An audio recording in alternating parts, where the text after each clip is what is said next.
बहिणींनो, आज 15 ऑगस्ट भारताचा स्वातंत्र्य दिन। आजचा दिवस आपल्या भारतासाठी अतिशय आनंदाचा दिवस आहे।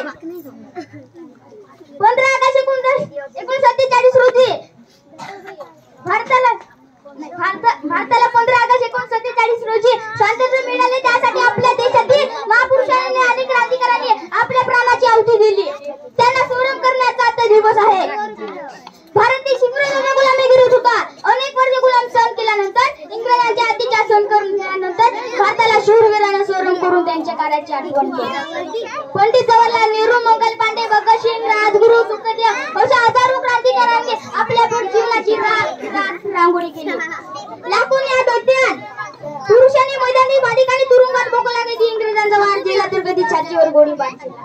2007 महान राष्ट्रध्वजाचे स्मरणार्थ दिवस 15 ऑगस्ट 1947 रोजी या दिवशी मिळालेले स्वातंत्र्य गेली पावणे 100 वर्ष टिकून आहे। ते श्रीमंत असलेल्या आपल्या भारतीय सैनिकांमुळे ऊन वारा पाऊस यांची पर्वा न करता जमीन आकाशात देणारे पहारा देणारे भारतीय सैनिक कधी देशाबाहेर तर कधी देशाच्या अतिशय संघर्ष करीत या हजारो आजच्या या मंगल दिनी भारताचे प्रधानमंत्री लाल किरण राष्ट्रभर फिरतात। शाळा विद्यालयामध्ये असं मोठ्या उत्सव साजरा केला जातो। सांस्कृतिक कार्यक्रमाचे आयोजन केले जातो।